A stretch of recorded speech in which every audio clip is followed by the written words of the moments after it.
Hello guys welcome to daily Assam जब आपुनी कि गुवाहाटीत चाकरी विचारि आछे नेকি आरो जदि आपुनी गुवाहाटीत चाकरी विचारि आछे तेनहले एटु आपनार कारणे एटा सुखबर हब पारे कारण इतिमध्ये অসম सरकारे गुवाहाटीत कामरूप डिस्ट्रिक्टत दुखन पोस्ट मुकলি কৰিছে। এখন হৈছে পিয়ন আৰু অফিস এসিস্টেন্টৰ পোস্ট মুকলি কৰিছে আৰু এই ভিডিওটো আপুনি হেকলৈ চাব। এই ভিডিওত আমি সকলোখিনি ডিটেইলছ আলোচনা কৰিম কি এই পোষ্টৰ বাবে আপুনি কেনেকৈ আৰু ক'ত আবেদন কৰিব, কি ডকুমেন্টছ লাগিব, কোৱালিফিকেশ্যন কি লাগিব আৰু লাষ্ট ডেটটো কি হ'ব, সকলোখিনি ডিটেইলছ এটা আলোচনা কৰা হ'ব। আৰু এই পোষ্টৰ লিংক মই এপ্লাই লিংকটো মই ভিডিওটোৰ ডেছক্ৰিপশ্যনত দি দিম, তাৰ পৰা আপুনি ক্লিক কৰি নিজে আহি এই পোষ্টটো পঢ়িব পাৰিব আৰু সকলোখিনি ডিটেইলছ নিজে চাব পাৰিব। বলক ভিডিওটো আৰম্ভ কৰোঁ। তো প্ৰথমতে এটা চাব যে কামৰূপ জুডিচিয়াৰী ৰিক্ৰুটমেণ্ট 2024 আৰু ইয়াতে দুখন পিয়ন আৰু অফিস এছিষ্টেণ্টৰ পোষ্ট ভেকেঞ্চি মুকলি কৰা হৈছে। আৰু এই পোষ্টৰ আপুনি লাষ্ট ডেটটো অন্তিম তাৰিখটো হ'ব 21 মে'লৈ। এই পোষ্টৰ অন্তিম তাৰিখটো হ'ব 21 মে'লৈ। আৰু ইয়াতে আপুনি চাব যে দুখন পিয়ন আৰু অফিস এছিষ্টেণ্টৰ পোষ্ট মুকলি কৰা হৈছে। যদি কেণ্ডিডেটসকলে কোনোবা 8 পাছ কৰি আছে বা গ্ৰেজুৱেট কৰি আছে তেওঁলোকৰ বাবে এইটো ভাল হ'ব, সিহঁতে তাৰমানে এই পোষ্টবোৰৰ বাবে অনাশাৰে আবেদন কৰিব পাৰিব। তো চাব ইয়াতে যে কামৰূপ জিলা ন্যায়পালিকাত এই চাকৰিটো হ'ব আৰু আপোনাৰ পিয়ন আৰু অফিস কাৰ্যালয়ৰ যিটো কাৰ্যালয় সহায়কৰ যিটো চাকৰি হ'ব আৰু দৰমহা আপোনাৰ 12,000 টকাৰ পৰা আৰম্ভ হ'ব। আৰু কোৱালিফিকেশ্যন মিনিমাম কোৱালিফিকেশ্যন এইটো 8 পাছ লাগিব আৰু এইটো অসম চৰকাৰৰ চাকৰি হয়।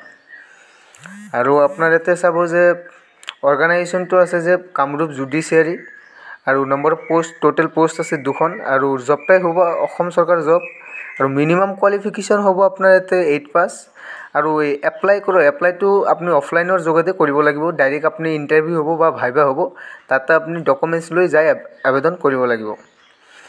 তো প্ৰথম পোষ্টখন এতিয়া চাব যে অফিস এছিষ্টেণ্টৰ পোষ্ট আছে আৰু ইয়াতে অফিস এছিষ্টেণ্টৰ পোষ্ট আছে আৰু টোটেল পোষ্ট আছে এখন। আৰু এডুকেশ্যনেল কোৱালিফিকেশ্যন এটা আপুনি ভালকৈ চাব যে অফিস এছিষ্টেণ্টৰ বাবে এডুকেশ্যনেল কোৱালিফিকেশ্যন লাগিব, গ্ৰেজুৱেট লাগিব আৰু আপোনাৰ বেছিক তাৰমানে কম্পিউটাৰৰ যিটো নলেজ সেইটো থাকিব লাগিব আৰু আপোনাৰ ডাটা এণ্ট্ৰি যিটো এই কাম কম্পিউটাৰত সেইটো আপোনাৰ বেছিক জানিব লাগিব।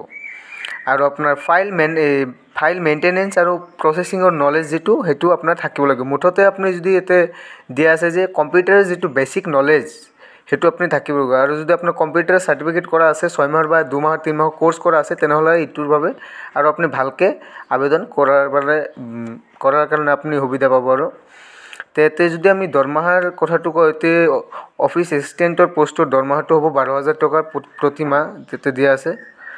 আৰু 2 নম্বৰ পোষ্টটো আছে এতিয়া আপুনি চাব যে পিয়নৰ পোষ্টটো ইয়াতে আছে যে পিয়নৰ পোষ্ট আৰু টোটেল পোষ্ট আছে পিয়নৰ আপোনাৰ এখন। আৰু আপোনাৰ এডুকেশ্যনেল কোৱালিফিকেশ্যন আপোনাৰ পিয়নৰ পোষ্টৰ বাবে আপুনি লাগিব 8ম শ্ৰেণী পাছ হ'ব লাগিব। এটা আছে ক্লাছ 8 পাছ নট ক্লাছ 12 পাছ। এতিয়া আপুনি কেৱল 8 পাছ কেণ্ডিডেটেহে আপোনাৰ পিয়নৰ বাবে আবেদন কৰিব পাৰিব। 10 পাছ 12 পাছ সকলে কৰিব নোৱাৰে বা তেওঁলোক এলিজিবল নহয়, তেওঁলোকৰ কাৰণে এই পোষ্টটো নহয়।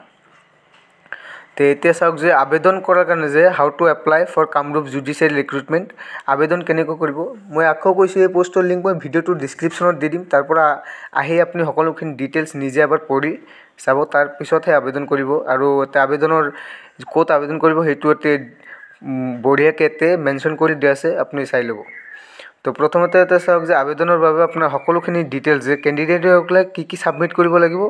সেল্ফ এটেষ্টেড ফটোকপিজ ৰেলিভেণ্ট আপোনাৰ চাৰ্টিফিকেট এডুকেশ্যনেল চাৰ্টিফিকেট লাগিব, আপোনাৰ caste certificate employment exchange registration card experience যদি থাকে সেইবিলাক সকলোখিনি 2খন ফটোকপিজ লৈ পাছপোৰ্ট চাইজ ফটোকপিজ লৈ সকলোখিনি লৈ আপোনাৰ ইয়াতে এড্ৰেছ মেনশ্যন কৰি দিয়া আছে, সেই এড্ৰেছ মতে আপুনি যাই ছাবমিট কৰিব লাগিব। ইয়াতে এড্ৰেছটো দিয়া আছে যে secretary district legal service authority Kamrup Amingaon যিটো অফিচ আছে সেই অফিচত আপুনি 21 মে'ত কিমান তাৰিখে আপুনি যাব লাগিব যে আপোনাৰ লাষ্ট ডেটটো কিমান তাৰিখে, লাষ্ট ডেটটোৰ আগত আপুনি গ'লেই হ'ল যে এতিয়া আপোনাৰ আবেদন চলি আছে আপুনি যাব পাৰিব। আৰু লাষ্ট ডেট 21 মে'লৈ 4 বজালৈ আপুনি যাব পাৰিব। এই ডকুমেণ্টছবোৰ লৈ আপুনি আবেদন কৰিবলৈ যাব পাৰিব। আপুনি এড্ৰেছটো আকৌ ভালকৈ চাই ল'ব যে secretary district legal service authority Kamrup Amingaon, ইয়াতে আপুনি এই অফিচত আপুনি এই ডকুমেণ্টছবোৰ ছাবমিট কৰিব লাগিব এই 21 মে'ৰ আগত। আৰু আপোনাৰ অফিচিয়েল এডভাৰটাইজমেণ্টটো ইয়াতে দিয়া আছে, এবাৰ অফিচিয়েল এডভাৰটাইজমেণ্টটো আপুনি চাই ল'ব পাৰে যে PDF-খন দিয়া আছে, এইটো আপুনি এইটোও পঢ়ি ল'ব পাৰে, সকলোখিনি ডিটেইলছ তাৰমানে ভালকৈ যে অসম চৰকাৰৰ পৰা এইটো এডভাৰটাইজমেণ্ট ডিটেইলছ এইটো মুকলি কৰা হৈছে। তো এই পষ্টৰ লিংক মই ভিডিঅ'টোৰ ডিছক্ৰিপশ্যনত দি দিছোঁ, তাৰ পৰা আহি আপুনি নিজে সকলোখিনি পঢ়ি চাব। আৰু আপোনালোকে যদি অসম চৰকাৰৰ চাকৰি বিচাৰি আছে, 8 পাছ হৈ বা গ্ৰেজুৱেট কৰিছে, তেনেহ'লে আপোনাৰ কাৰণে এইটো এটা সুযোগ হ'ব পাৰে, ভাল সুযোগ হ'ব। আৰু আপুনি সকলোখিনি চাকৰি বা অসম চৰকাৰৰ সকলো চাকৰিৰ বাবে গুগলত ডেইলি আছাম জব চাৰ্চ কৰি আহি চাব পাৰে, কাৰণ এই ৱেবছাইটত প্ৰতিদিনে নতুন নতুন চাকৰি মুকলি কৰা হয়। যিবিলাক মুকলি কৰা হয় সেইবিলাক ন'টিফিকেশ্যন ইয়াতে প্ৰভাইড কৰা হয়, আপুনি আহি নিজে পঢ়িব পাৰে। আৰু আপোনালোকে ষ্টাডি কৰি থাকক। বাকী ডেইলি আছাম জব আছে নহয়, সকলোখিনি চাকৰিৰ খবৰ আপোনালোকলৈ দিয়াৰ কাৰণে। তো আজিৰ কাৰণে এইখিনি, ধন্যবাদ, থাকক, থেংক ইউ।